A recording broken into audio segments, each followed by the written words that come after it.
Auntie Daddy smack plastering. Plastering a full room in a day, or 4 walls, anything. Sort of just want to run around the things that I do when you have to get it all done in one day, and the must-dos and things I think are important to get out of the way quickly and first. So we'll run through them here, just on the background of a room that was practically all done in a day. The only thing in this room wasn't done was the reveals and a red brick wall that's actually behind the camera. And the reason for that is the red brick wall is a feature wall, and obviously the reveals, as you can see, there's no window fitted, so that can't be done. But nevertheless, let's talk about the actual job.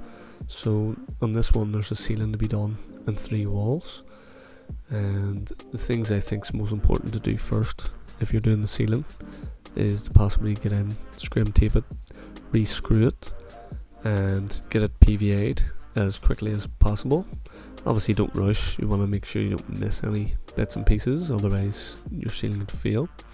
And then if you're waiting for the PVA to take up and you have all your tools and stuff in, then in my opinion it would be the likes of tracks, getting some bonding mixed up, PVAing out the tracks and get them bonded so that you're not waiting on bonding the set. And then very very important will be setting your beads. You're going to want to set all them beads. Basically this is all the preparation work, and you'll want to do all your preparation work between trials and before. If you're still waiting on a wall getting tacky, you want to keep on prepping. But so as you can see, is I actually have the ceiling on, and if you look around as well, I have basically have a wee box on which needed beaded, so that get beaded and it's on with the ceiling. There's a lot of holes and tracks have been bonded out, and I have my beads all set around that window as well. Obviously I would have set the beads on this window, but I had to set rules instead. So again, still part of the preparation. Things covered up that need covered up, but I wouldn't really recommend trying to do too much on your own, especially most people watch the channel are beginners, so you probably want to have a friend with you or somebody at least mixing for you, as even for professional plasterers doing a full room in a day can be quite hard work. I know a lot of people can do 2 rooms a day and all, but it's still hard work, you know. Even a ceiling is practically hard work, so don't be doing too much by yourself. If you can get help, I would strongly recommend help. What's speeding me up here as well is the fact I'm using stilts. It's a bit of a godsend for me, not setting up trestles and planks. But so once you get your ceiling out of the way and it's all finished, most times what you'll want to do is do your opposite walls, as the opposites, it'll be easier to do opposites and then work into a hard angle than it will be a wet angle. And a lot of things I am talking about here we have on the channel, the likes of plastering the ceiling, plastering walls, replastering walls, setting beads, doing reveals, even if there was floating, if there's patching just to be done, there's patching videos, setting beads, doing reveals, bonding and skimming ceilings if it's a texture ceiling. So a lot of what we're actually discussing on this video, there's smaller and better videos breaking down every element of that already on the channel.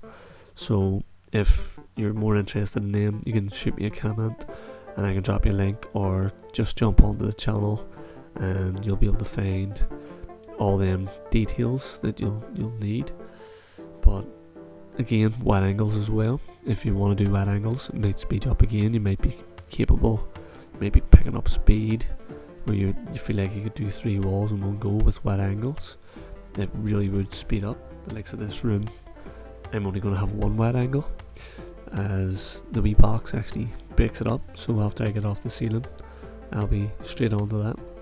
Again, another thing can speed this up when you're doing a full room is if you can reach the head and see it comfortably from your stilts, it'll be much better to put the head on with the ceiling. Again, never overstretch yourself, because the last thing you want to do is be scraping things back to reskim it. So try and find out and know your limitations of what you can and can't do. So basically, you see now I practically have everything on, and I always keep a wee bit of a stuff from the mix left just in case there's something needs chipped off there and refilled, as I did. But you know, it's not an easy thing doing a room. If anybody's interested as well, I'll break this down and do some real good footage of doing the full room, stage by stage. It'll be quite a long video, because obviously I'll have to go through every process, so it would be a real long video. But again, if people are interested, I'll definitely get that done. I'm actually using a Japanese trowel here. It's a bit of a flexible one, and then that's back to the Ravena one. Just testing it out on the different stages, and what better place than underneath where the sink's going to be. So if you did make a wee blemish, it won't be just as bad. And just filling out my bead here. But again, doing a room in a day as well, it's all well and good, but you still gotta clean up, and you still gotta pack your van up again after too. So, you know, if you don't have to do it in a day, you know, you can maybe do it in 2 days. Maybe more beneficial to do it in the 2 days, other than trying to rush or anything, as you don't, you know, when you rush plastering, that's when things tend to go wrong, mistakes tend to happen.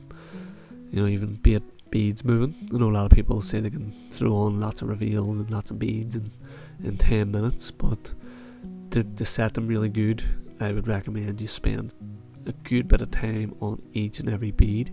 And even after you have them set, what's wrong with double checking them, making sure they're still plumb, still end up to the frame, still margined with a tape. All those things very important for a really good finish.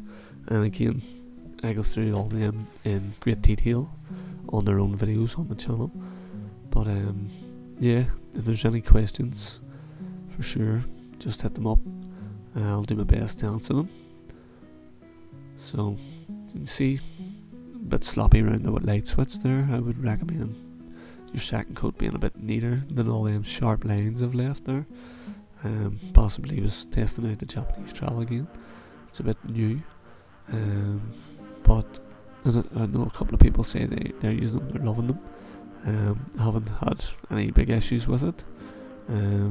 Still don't think it's just fully broke in for my skimming work just yet, but where they come in handy is around pipes and hard to get at areas. They're very, very good at that. These small tight corners, these small nibs and stuff, they tend to fit in very good, especially the fact that I have a real small one. And another thing that would speed you up, guys, is if you do clean as you go, make sure your tools are washed, your buckets are washed.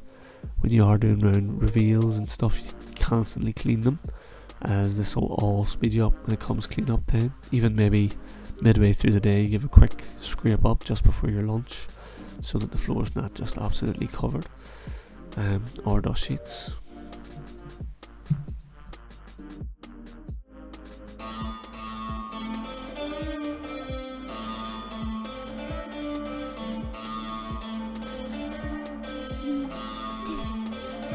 Subscribe to Daddy Smack Plastering.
bye.